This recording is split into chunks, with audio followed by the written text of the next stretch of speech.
RCF.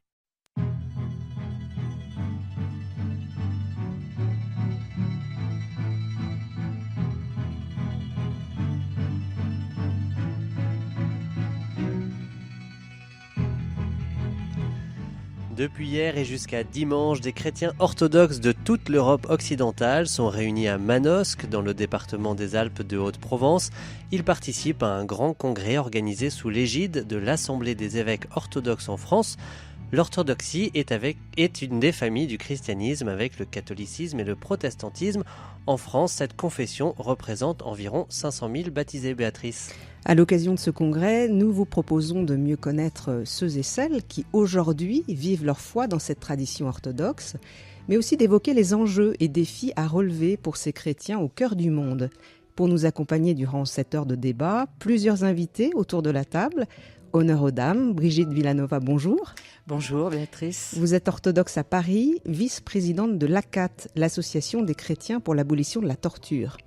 À vos côtés, Barbara Vaux, bonjour. Bonjour. Vous êtes installée à Lyon, vous êtes directrice du service de la mobilisation à Handicap International. Père Jean-Guette, bonjour. Bonjour. Vous êtes archiprêtre, recteur d'une paroisse orthodoxe à Marseille. À vos côtés, Georges Elhadj, bonjour. Bonjour. Vous êtes président de Sindesmos, une association internationale des jeunes orthodoxes. Et puis enfin, Daniel Loski, bonjour. Bonjour. Vous êtes sous-diacre dans une paroisse à Bruxelles et professeur de religion dans l'enseignement public. Alors, nous allons commencer avec vous, justement, Daniel Loski. Quelle est la raison d'être de ce congrès ? Alors, depuis 1971, donc les orthodoxes vivant en France et en Europe occidentale plus généralement ont pris conscience de la nécessité de se réunir par-delà toutes les divisions qui les séparent, puisque il y a deux choses. D'une part, l'Église orthodoxe en Occident est issue majoritairement d'immigration, de gens qui proviennent et qui sont venus de l'étranger et qui se sont installés en Europe occidentale et qui ont gardé un lien d'attachement avec leur pays d'origine et pour qui l'appartenance ecclésiale reste une composante identitaire assez forte. Donc une première immigration, vous voulez dire ou une immigration actuelle? Parce qu'il y a ceux qui sont arrivés... Alors, le phénomène se poursuit depuis le début du XXe siècle, en fait. Il se continue en ce moment. Il a commencé dans les années 20 et il continue. Il se continue. Et face à cette situation, l'organisation de l'Église orthodoxe est assez morcelée. Il n'y a pas une unique organisation orthodoxe, une unique structure ecclésiale. Et pour dépasser ce clivage et cette division apparente, des fidèles ont pris l'initiative de se réunir et de célébrer ensemble, de réfléchir ensemble sur des questions nourrissantes pour la foi et de passer un temps de convivialité pendant quelques jours. Et donc ces congrès ont lieu tous les 3 ans depuis 1971. Donc Jean-Guette, quand on dit en Occident, les orthodoxes en Occident, c'est la France, l'Angleterre, l'Espagne, l'Allemagne, la Belgique, la Norvège. À l'origine, lorsqu'on a proposé de donner ce nom, Europe occidentale, fraternité en Europe occidentale, c'était dans le contexte de la bipolarité et du partage de l'Europe. C'était un petit peu politisé. Et donc l'Europe occidentale désignait à ce moment-là, j'allais dire, l'Europe libérale, libre ou libérale par rapport à l'autre qui était essentiellement à dominante d'occupation communiste. Voilà. Maintenant, aujourd'hui, les choses évoluent un petit peu. C'est pas si simple parce qu'avec l'élargissement de l'Europe, nous pourrions très bien, finalement, dans l'Union européenne, on pourrait très bien intégrer peut-être d'autres. Mais bon, on est encore sur une lancée et pour l'instant, on garde le titre comme ça. Les orthodoxes en Europe occidentale sont assez minoritaire par rapport à des pays majoritairement soit catholiques, soit protestants? Alors l'Europe occidentale, oui, si vous voulez, si on l'appelle comme ça, permettez que je dise quelque chose. Elle a été nommée en 1946. C'était 58, c'était l'Europe de Schuman, n'est-ce pas? C'est-à-dire, certains ont même dit l'Europe du Vatican. Bon, aujourd'hui, les choses ont beaucoup évolué, sont beaucoup élargies, c'est évident, mais les orthodoxes restent évidemment fondamentalement minoritaires. Alors comment ça marche? Parce que quand on regarde de l'extérieur, on a du mal à comprendre. Il y a des orthodoxes roumains, grecs, russes.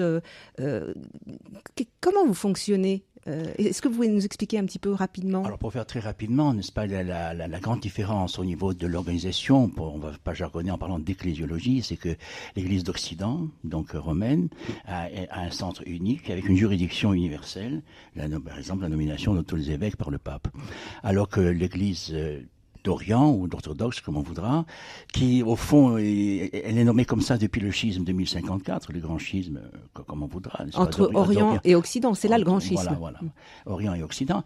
Et l'une des raisons d'ailleurs de cette séparation, de ce schisme, il y a eu une raison théologique à l'époque assez importante, il y en a une autre, c'était justement le principe organisationnel, pour parler moderne. Et que l'Église d'Orient n'a pas accepté la centralisation qu'a voulu, enfin vers laquelle attendu l'Église romaine. Enfin, oui, vous voulez dire qu'il n'y a pas de pape pour vous? Il n'y a pas de pape, donc il y a des chefs d'église, disons, qui sont devenus nationaux, ce qui n'est pas forcément bien. À l'origine, ça ne devait pas être ça. C'était régional, avec à la faveur des grandes villes, si vous voulez, les grandes capitales. Ce qu'on appelle les premiers patriarcats du premier millénaire portent des noms de villes et non pas de pays ni de nations. Comme Antioche, Alexandrie, Jérusalem, ce sont des villes, Constantinople, Rome. Mais ce sont les circonstances historiques, les conflits, les invasions, les occupations qui ont favorisé une identification de l'Église à la nation. Ce qui, aujourd'hui honnêtement, ce qui nous coûte un petit peu cher en ce moment. Daniel Lossky, aujourd'hui en Occident, quand vous priez dans une ville comme Lille, Lyon, Paris, vous priez tous dans la même langue, ici en France par exemple? Alors peut-être il faudrait revenir sur un petit point dans ce que j'évoquais tout à l'heure, c'est que face à la situation d'immigration, un certain nombre d'orthodoxes ont pris conscience de la nécessité de s'ouvrir à la culture dans laquelle ils sont amenés à vivre, donc l'Occident.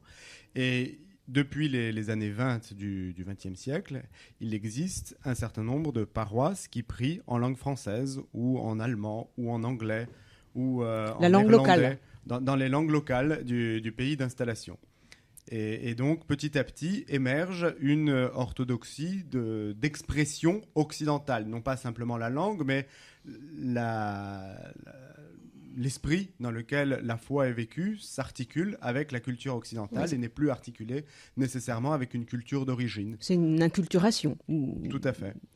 Et donc, ça demeure, mais vous dites qu'il y a une nouvelle immigration qui arrive aujourd'hui et qui aurait peut-être d'autres repères, des gens qui viennent de Roumanie, de Russie et qui... Alors, tout au long du XXe siècle, il y a eu des vagues migratoires successives, le phénomène se continue et il y a toujours une certaine difficulté à faire se rencontrer cette orthodoxie occidentale naissante et une orthodoxie plus importante d'immigration qui ne comprend pas forcément toujours les enjeux et la nécessité d'ouvrir l'orthodoxie à l'Occident.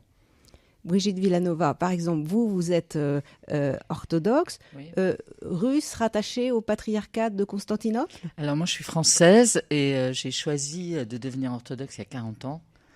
Et j'ai choisi dans une paroisse francophone. Ce n'était pas par exotisme que j'ai choisi l'orthodoxie. C'est parce que j'ai rencontré vraiment le mystère et le sacré que je recherchais. Et puis quelque chose de profondément existentiel qui m'a ramené au Christ, qui m'a conforté dans ma foi. Oui, mais alors votre église, c'est laquelle? Alors mon église, c'est la crypte de la rue d'Aru. Les célébrations sont en français, sous la cathédrale où les célébrations au-dessus sont en slavon.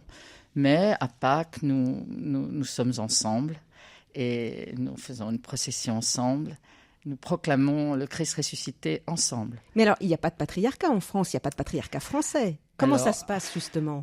C'est ça où ça se complique? Nous dépendons du patriarcat de Constantinople et je pense que pour vous en parler, le Père Jean pourra vous expliquer davantage cette historique-là. Et Père Jean Guette, c'est un peu compliqué parce qu'on se dit, est-ce qu'il existe, puisqu'il y a des orthodoxes en France, un patriarcat en France? Oui, donc pour revenir sur ce qu'on disait tout à l'heure, d'une part était l'organisation initiale de l'Église d'Orient orthodoxe qui s'est reconcentrée autour des États-nations. L'autre phénomène, c'est le problème de l'immigration en Europe occidentale du fait des chocs de l'historique du XXe siècle qui ont commencé essentiellement essentiellement avec la révolution russe, il faut que les choses soient claires.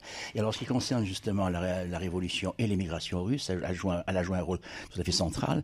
Cette émigration a éclaté en 3 juridictions. C'est d'actualité en ce moment, je veux dire. Et donc, il y a ceux qui ont choisi de rester, appelons ça, fidèles au patriarcat de Moscou, qui venait d'être rétabli sous Lénine, si je puis dire. Ensuite, il y a ceux qui ont choisi de rester russes. Et s'appelle l'Église russe hors frontières. C'est significatif, le fait de se désigner comme Église russe d'abord, je dirais.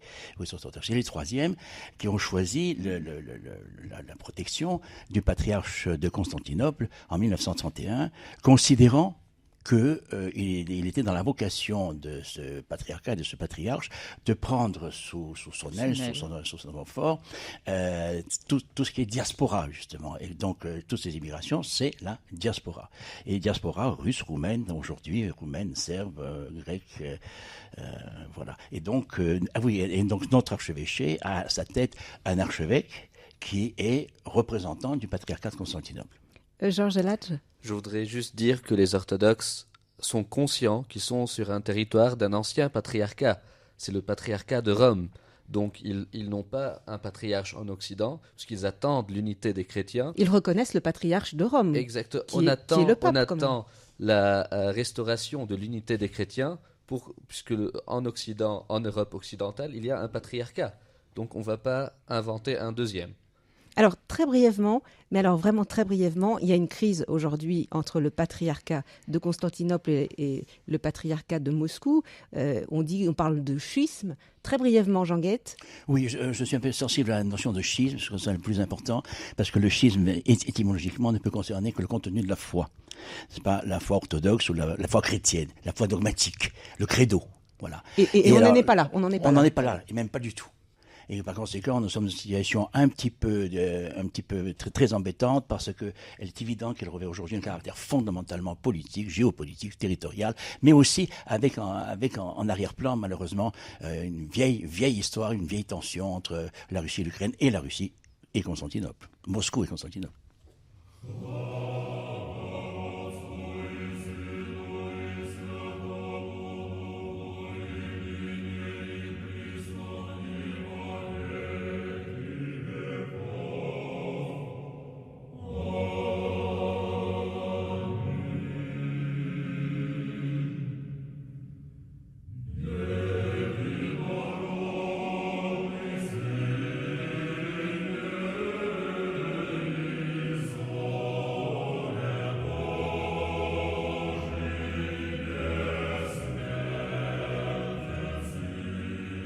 Table ronde depuis le 16e congrès orthodoxe en Europe occidentale, Amaury Guilhem, Béatrice Soltner. Alors quand on parle d'orthodoxie en christianisme, on pense facilement, rapidement aux icônes, aux chants, aux longues cérémonies baignées d'encens, la liturgie qui peut paraître assez exotique pour ceux qui y assistent, mais nous allons essayer de mieux comprendre vraiment le sens profond de ce que vous célébrez. Brigitte Villanova, selon vous, au-delà des images d'Épinal, on pourrait dire, quelle place prend vraiment la liturgie dans la vie d'un chrétien orthodoxe ? La liturgie, comme pour d'autres chrétiens, j'imagine, c'est là où on vient se ressourcer, on vient écouter l'Évangile, expérimenter un peu, je dirais, ce qui s'est passé dans la chambre haute, c'est-à-dire qu'il nous est donné de vivre un moment de très grande proximité avec l'Évangile et le Christ, de nous approcher un peu du mystère que cela représente. Et je vois ça comme vraiment une plongée. C'est-à-dire qu'on ne nous explique pas de façon raisonnée les textes. On nous plonge dans une histoire de l'Église très ancienne. Et peut-être parce que j'étais enseignante en histoire, mais c'est toujours extrêmement émouvant de se dire que cette liturgie nous vient de très loin. Et que ce sont les mêmes mots avec lesquels ont prié les orthodoxes du passé. Donc on est plongé dans cette liturgie et ensuite on partage un peu quelque chose de mystérieux et de sacré, et c'est la force ensuite pour aller vers le monde. Voilà. Je voudrais dire aussi que l'Eucharistie, c'est le fondement de l'identité de l'Église. C'est l'Église qui fait l'Eucharistie et c'est l'Eucharistie qui fait l'Église dans le sens toutes nos assemblées sont autour du calice et de la présence du Seigneur et par la parole et par l'amour et par l'offrande. La liturgie est là pour faire goûter cette présence, plus peut-être que l'expliquer, comme vous disiez Brigitte Villanova, c'est faire goûter, permettre une rencontre. Il n'y a pas de séparation entre l'intellect et le corps, donc c'est lire, c'est écouter et goûter. Quand on rentre dans une église orthodoxe, on est tout de suite surpris par la foultitude de signes, parce qu'il y a les fresques peintes, souvent il y a les icônes, donc tous ces visages peints finalement qui regardent le visiteur. Alors généralement d'ailleurs vous vénérez les icônes, vous embrassez les icônes. Barbara Vaux, qu'est-ce que ça signifie ? Ça peut paraître assez étonnant.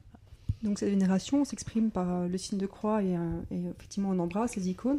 Comme on embrasse un ami, comme on lui dit bonjour, c'est vraiment une rencontre personnelle qui s'opère par le biais de l'icône. Une rencontre. L'icône est le lieu de la rencontre, du regard qui s'échange et de la rencontre interpersonnelle par le biais de l'icône, qui n'est qu'un vecteur finalement, un moyen de voir la personne comme on pourrait avoir une photographie, pour dire les choses de manière simple, mais beaucoup plus. C'est une présence c'est un signe de la présence, voilà, qui s'opère entre le fidèle et la personne représentée, le Christ ou les saints. Et qui n'est pas bien sûr à couper du reste, c'est-à-dire le sacrement, on vient d'en parler, le pain et le vin, mais aussi la parole que vous entendez. Oui, l'écoute est très importante. En fait, il y a les chants. Cette présence de saints autour de nous n'est là que pour manifester le royaume invisible qui devient visible, mais qui est permanent autour de nous, et notamment pendant la liturgie eucharistique. Les saints sont présents, les anges sont présents, et là on les voit simplement, ils sont là tout le temps. Et donc la parole est aussi un autre mode de rencontre et d'incarnation. Bien entendu, c'est un tout. La liturgie, c'est vraiment la vie, c'est la source de vie, et c'est là où on vit plus pleinement. Et la vie pleine, c'est la vie en relation, la vie en communion. Jean Guette, vous êtes prêtre. C'est long, généralement, ce qu'on appelle la divine liturgie. C'est plus long, je crois, qu'un culte ou une messe. Qu'est-ce que vous diriez là-dessus ? Vous voulez que je vous dise ça honnêtement ? Je dirais que quand j'avais 15 ou 20 ans, on faisait 1h30 de queue pour aller au cinéma. Et pour d'autres épisodes, je n'aurai pas de nom, il y a des gens qui sont restés toute la nuit pour voir passer un cercueil. Alors tout est relatif.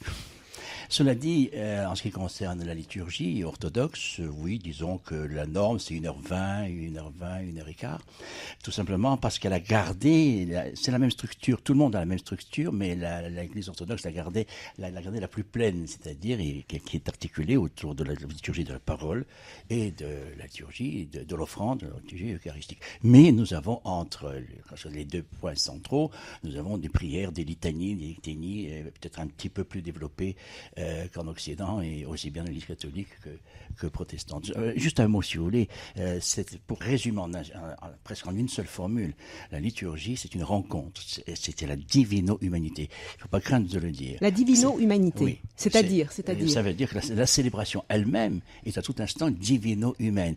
Le Christ est là parmi nous, pas? Et d'ailleurs, on le proclame, c'est notre baiser de paix, le Christ est parmi nous.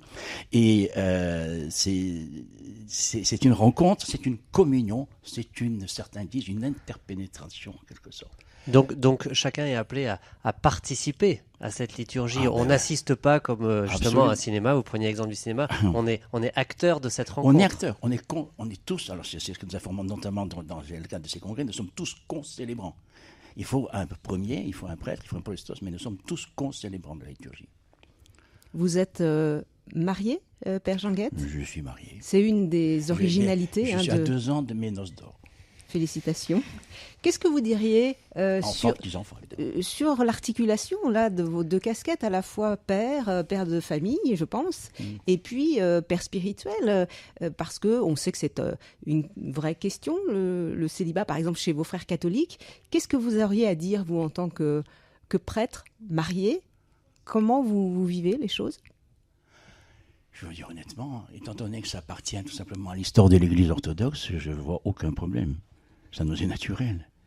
Je suis désolé, c'est en Occident que le problème s'est posé, mais il ne se pose pas dans l'Église orthodoxe. Il se pose pour les évêques, parce qu'en définitive, nous avons la même règle de célibat obligatoire pour les évêques.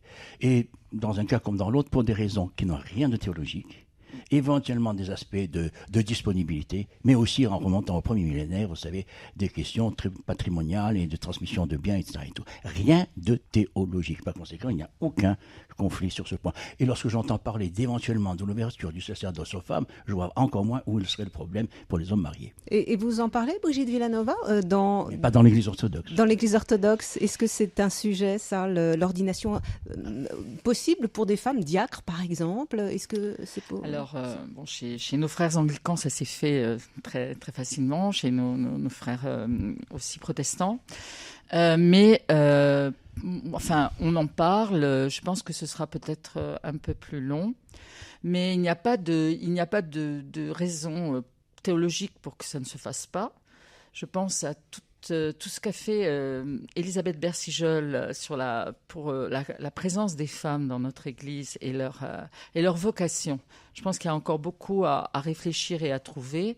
Et je suis assez optimiste. Mais pour l'instant, je dirais que nous partageons les services d'Église, enfin en tout cas dans les paroisses. On se sent tout à fait concernés par ce qui s'y passe. Georges Eladj. Il suffit de respecter la tradition et de réordonner des diacres, des diaconesses, femmes. C'est juste revenir à la tradition historique. C'est ça.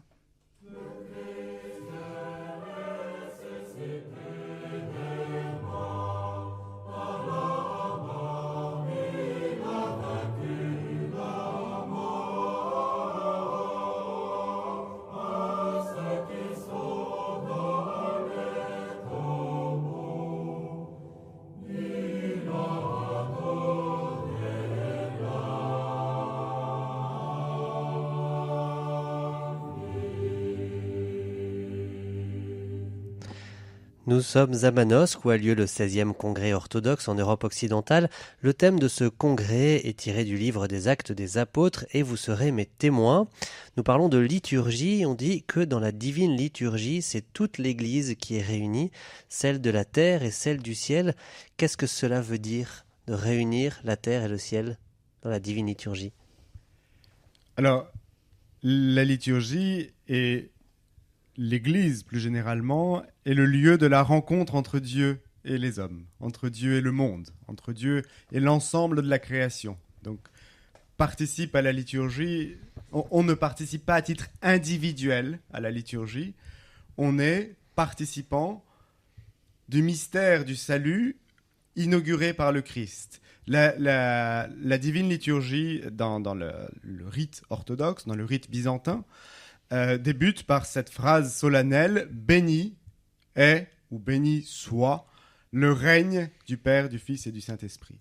Cela signifie que dans la célébration, nous sommes invités à déjà entrer dès maintenant, à goûter à l'avance à cette vie du royaume des cieux et nous apportons tout notre être, tout ce que nous sommes, tous les aspects de notre vie, et tous les aspects du monde dans lequel nous vivons. Donc il n'y a pas une déconnexion du monde et de la liturgie, mais une élévation, alors si on voulait utiliser un mot grec, on dirait anaphore, qui est un terme technique liturgique, commun à toute la tradition chrétienne, une anaphore, une élévation du monde auprès de Dieu.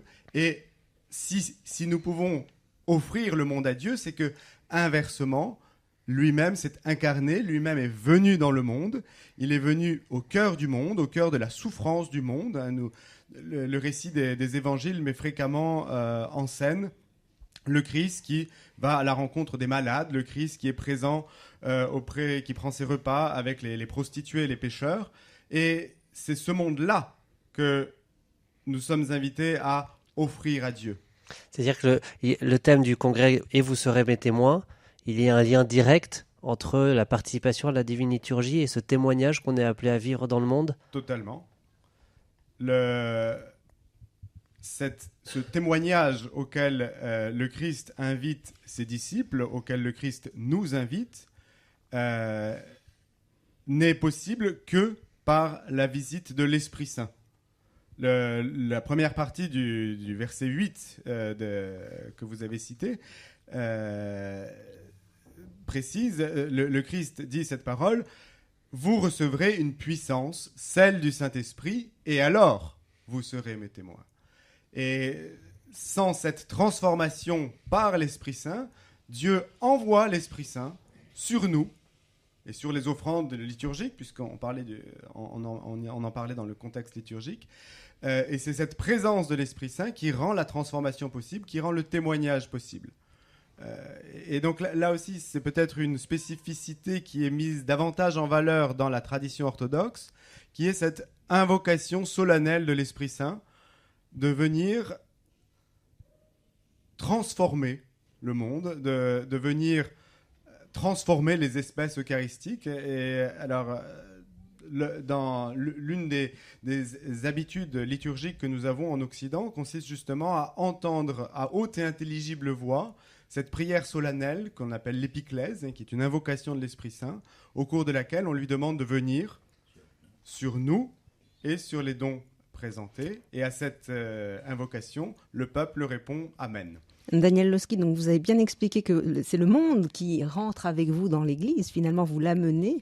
Mais alors, la sortie, comment se fait après le retour dans le monde, Brigitte Villanova? Effectivement, vous pouvez prier, recevoir l'Esprit Saint.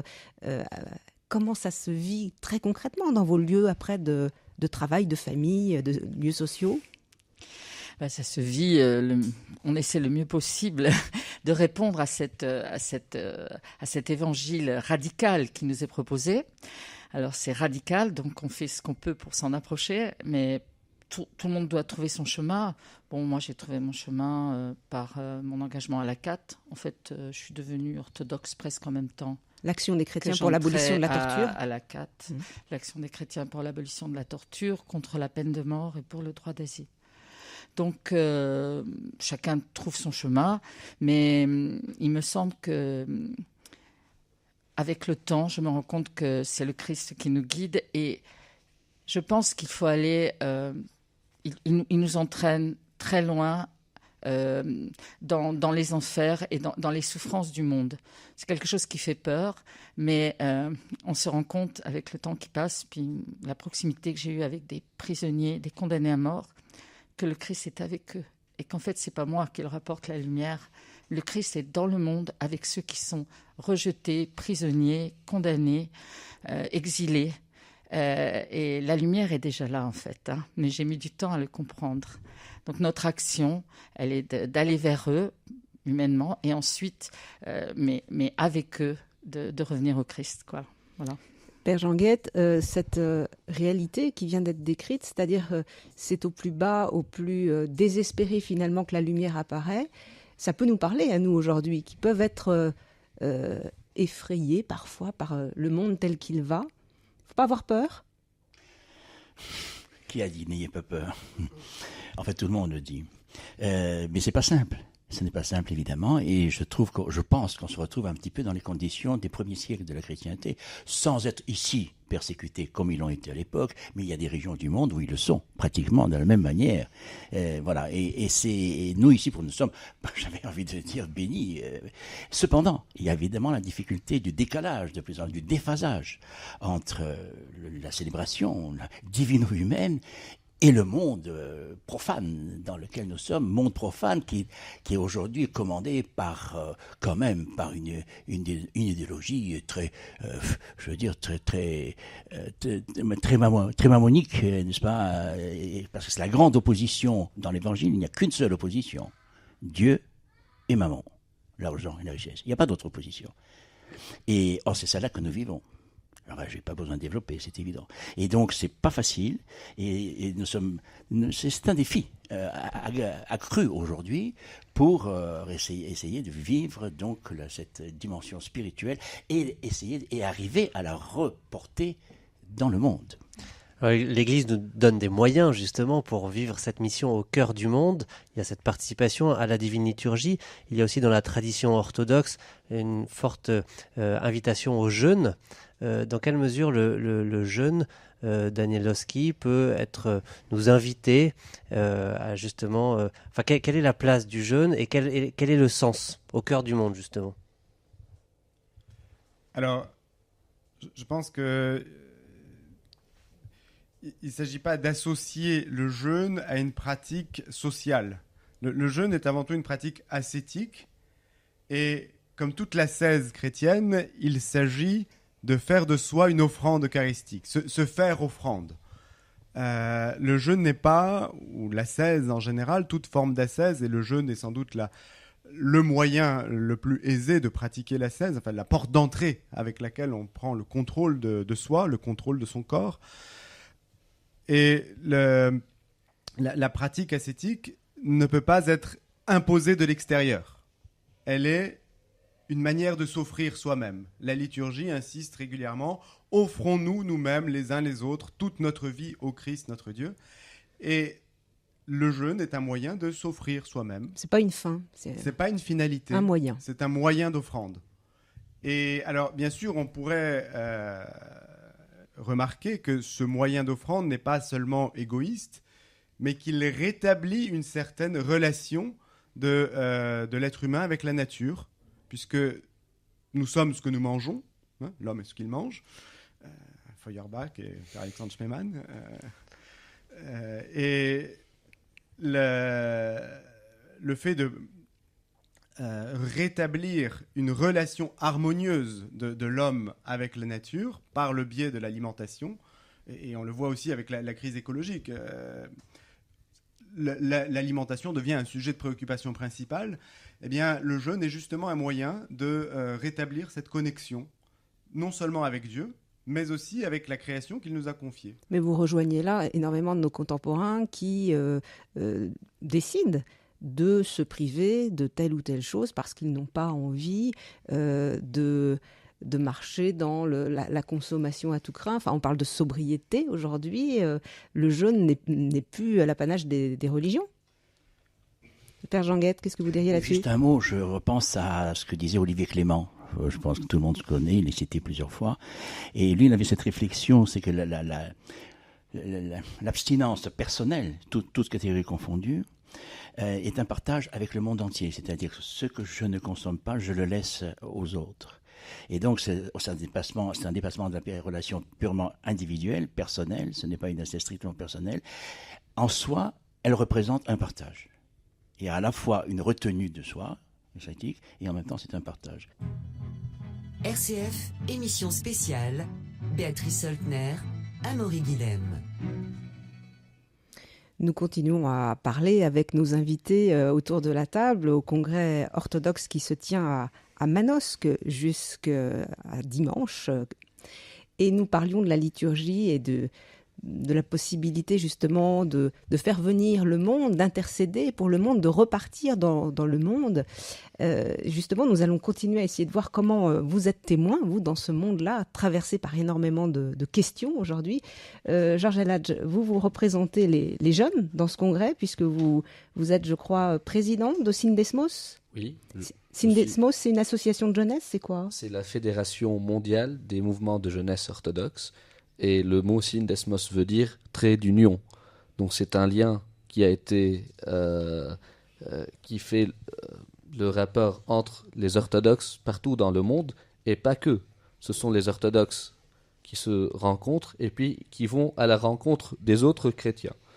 La logique, une fois commencée, la logique d'amour, elle ne s'arrête plus entre les orthodoxes, elle ne s'arrête plus entre les chrétiens, elle va aussi ailleurs et au-delà des frontières canoniques. Donc vous êtes témoin aujourd'hui des transformations du monde. Hein. On ne va pas évoquer tous les grands chantiers, mais il y en a énormément. L'environnement, les questions économiques, les questions aussi qui touchent à l'évolution du monde. On parle du transhumanisme, de l'intelligence artificielle. Enfin, il y a énormément de chantiers. Est-ce que les jeunes orthodoxes s'intéressent à ces questions-là? Est-ce qu'ils ont envie d'apporter leur pierre, d'y répondre? Ce sont des sujets auxquels vous réfléchissez? Les jeunes orthodoxes n'ont pas peur même de poser les questions politiques. Aujourd'hui, le congrès de la fraternité est une démonstration aussi que le Christ peut rassembler au-delà des frontières.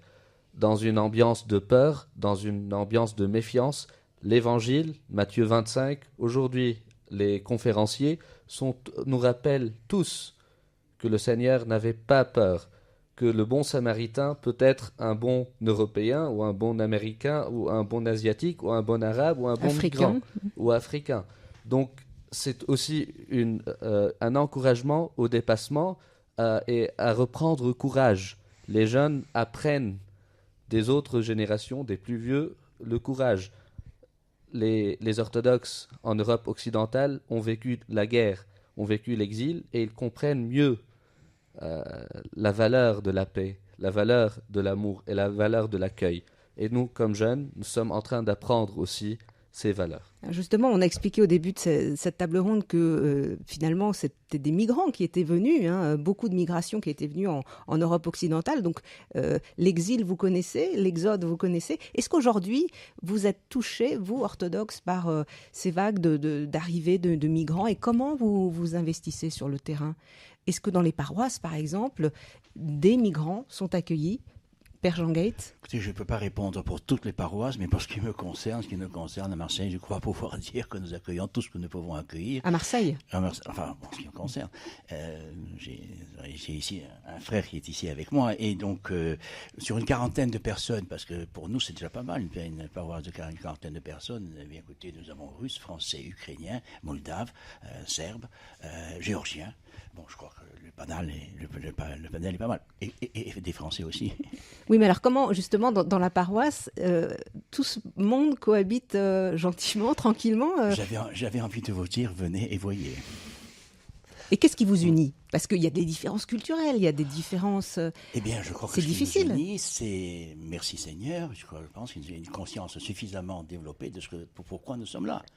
Et que nous sommes là pour célébrer et ce qui nous réunit, ça a déjà bien dit au cours de cette table ronde, ce qui nous réunit, c'est le Christ, et c'est notre démarche liturgique, qui est une action.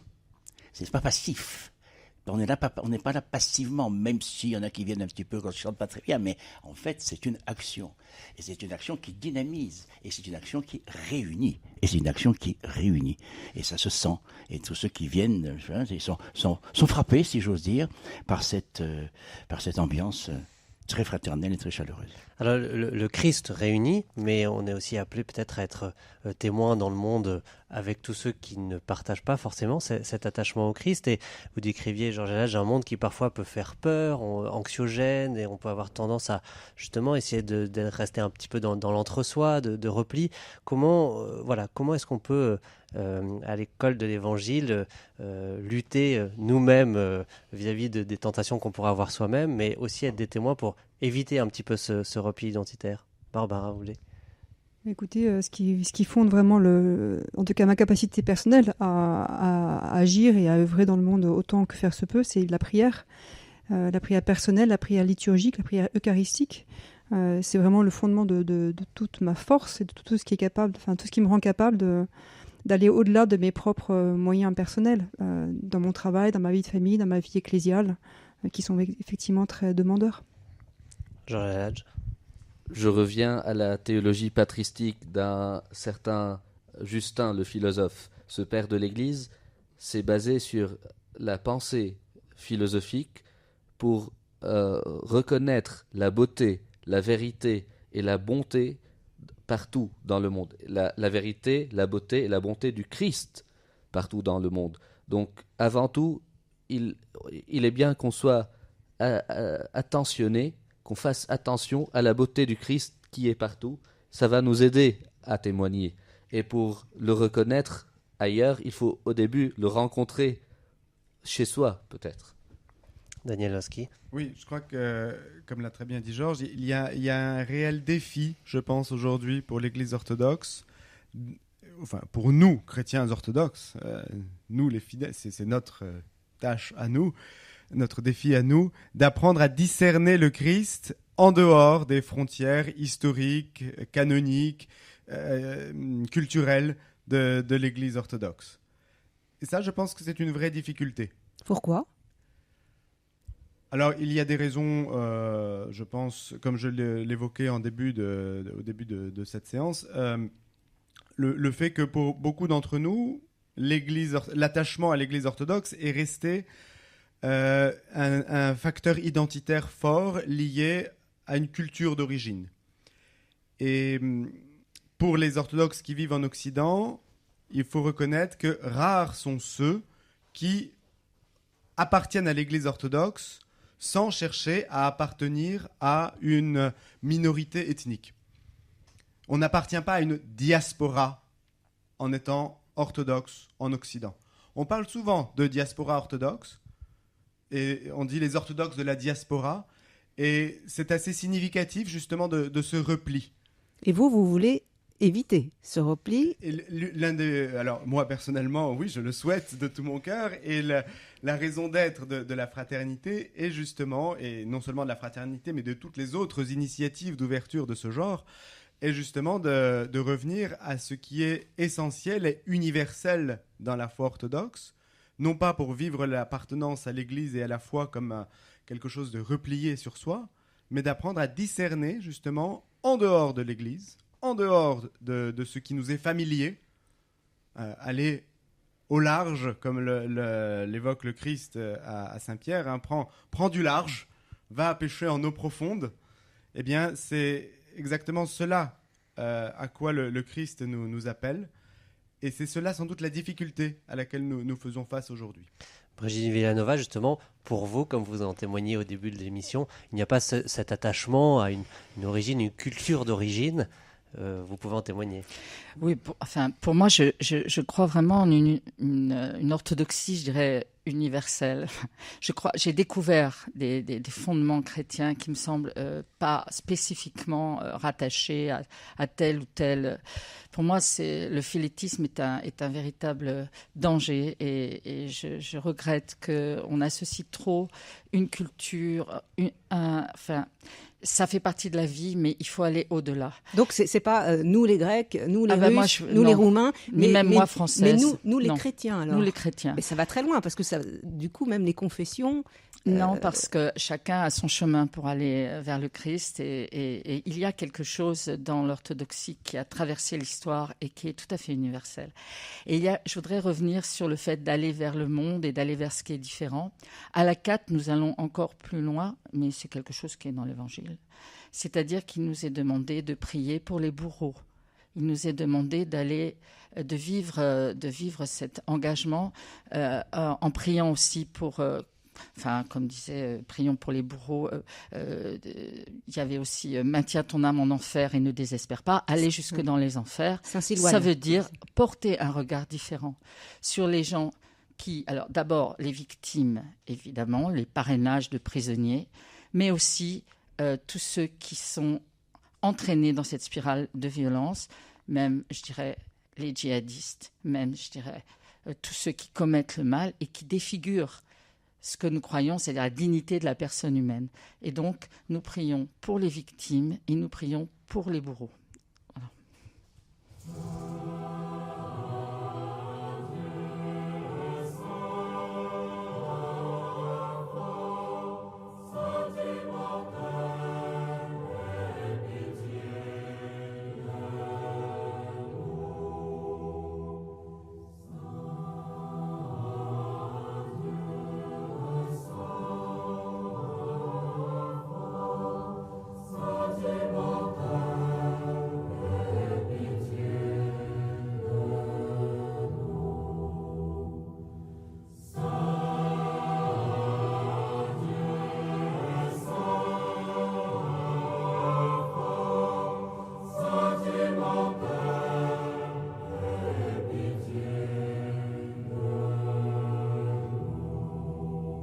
Et vous serez mes témoins. Le 16e congrès orthodoxe en Europe occidentale sur RCF.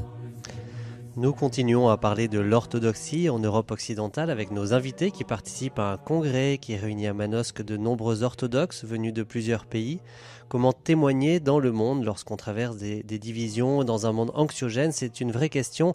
Brigitte Villanova, vous parliez à l'instant de la dignité de l'homme.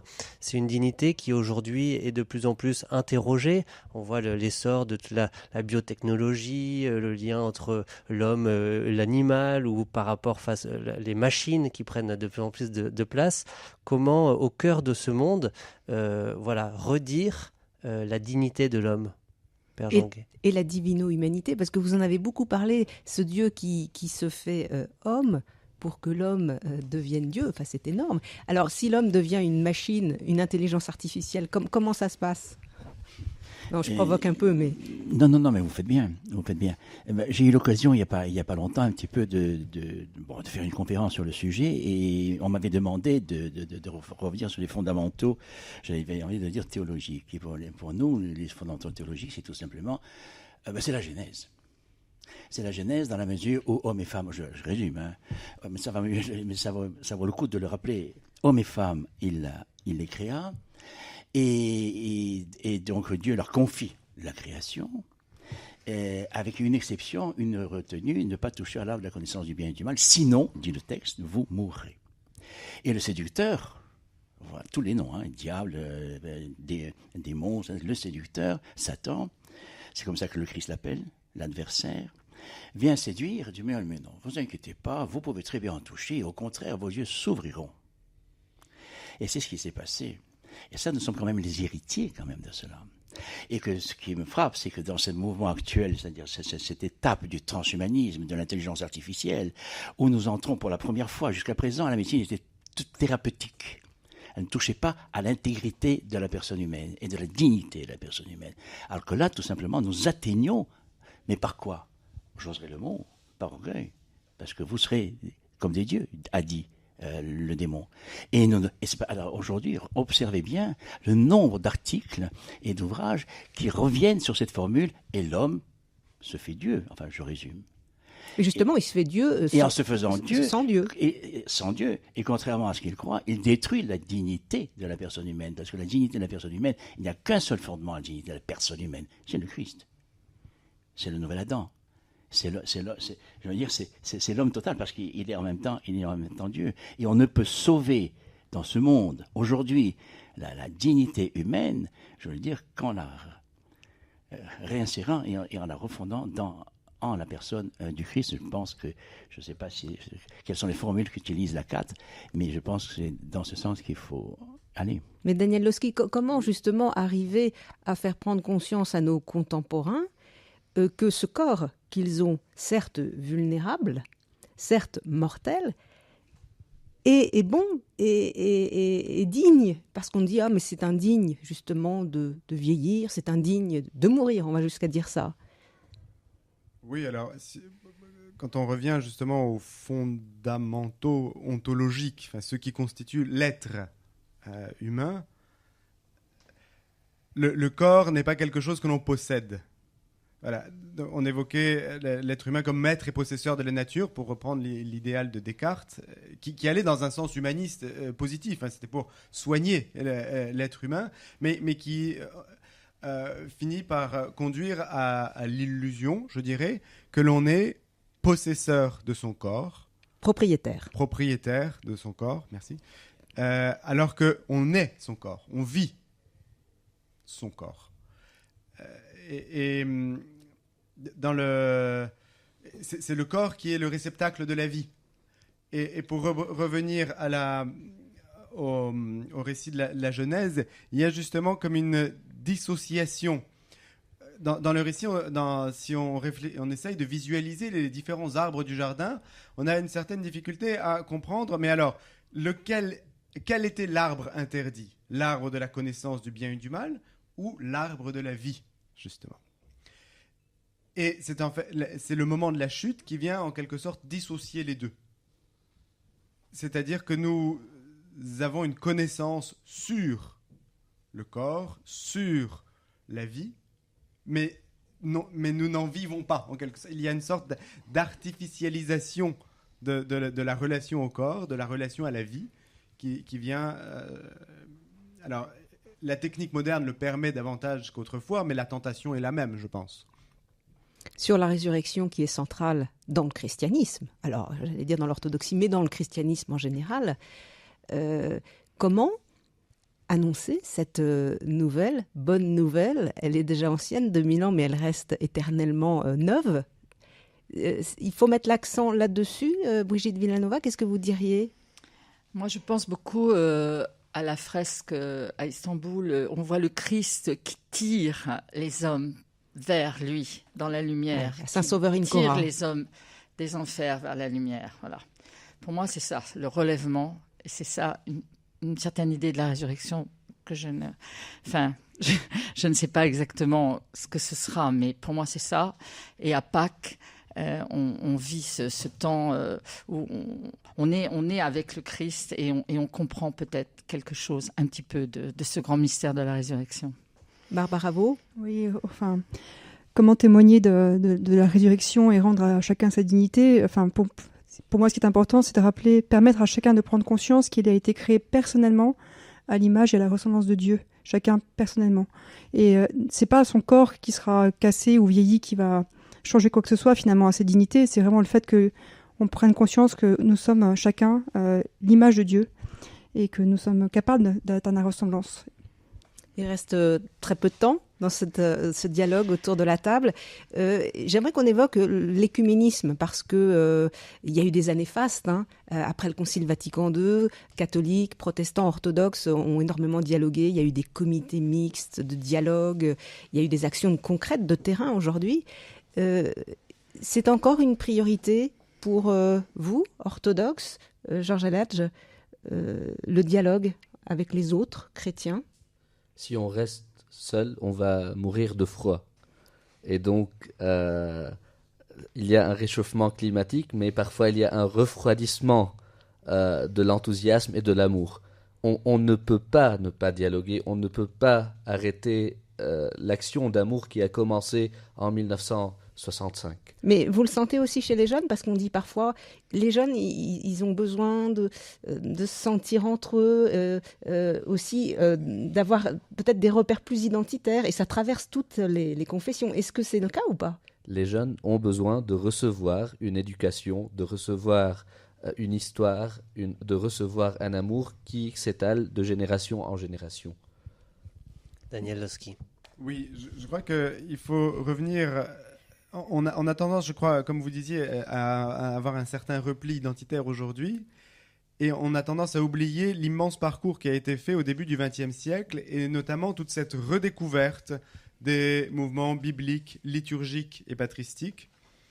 Et il serait bon de se replonger justement dans cette convergence catholiques, protestants, orthodoxes, ensemble qui, alors, ensemble, ont redécouvert les sources de la liturgie, redécouvert ensemble la richesse de l'Écriture sainte, ont redécouvert ensemble la liberté d'esprit qu'avaient les pères de l'Église.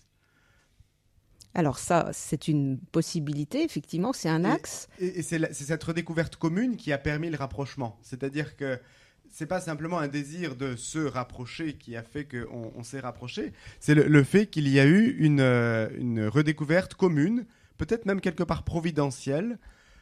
On peut penser au renouveau liturgique qui a commencé simultanément en des endroits différents, au renouveau biblique qui lui historiquement s'explique davantage par l'apparition de l'imprimerie. Et c'est autour de la parole, autour de l'Eucharistie que nous redécouvrons, que nous pouvons, je pense, nous rapprocher. Alors, nous rapprocher effectivement par cet aspect-là, mais très concrètement, sur le terrain, est-ce qu'il n'y a pas aussi possibilité de relever les manches ensemble pour, sur des chantiers comme l'environnement, la politique, travailler ensemble, Brigitte Villanova? C'est sûr qu'à la CAT, nous vivons l'expérience, nous vivons l'œcuménisme tout à fait au quotidien. Ce que je voulais dire, c'est qu'on a pas mal de clichés les uns sur les autres. On a tendance à caricaturer un peu nos habitudes les uns les autres. Et quand nous agissons ensemble, on ne se pose plus ce genre de questions. Et plutôt que de dire les défauts des uns des autres, se réjouir de ce qui va bien dans les autres églises. On m'avait proposé cet axe, je trouve que c'est une très bonne chose. Par exemple, se réjouir que les catholiques aient un pape charismatique qui parle au monde, que le monde entend. Se réjouir que les protestants aient réussi à s'unir dans l'Église protestante unie et de tout ce qu'ils font pour le monde et de prendre exemple sur eux, plutôt que à chaque fois d'avoir une certaine ironie les uns sur les autres. Enfin, je sais qu'à la CAT, on vit une très grande fraternité en portant ensemble des causes assez désespérées. Reconnaître la beauté chez l'autre. On va terminer avec ces mots parce que on doit terminer maintenant. Merci à chacun et à chacune d'avoir participé à cette table ronde depuis Manosque. Bonne fin de congrès à vous tous. Cette émission est à écouter ou à réécouter sur notre site rcf.fr. Merci à Pascal Gauthier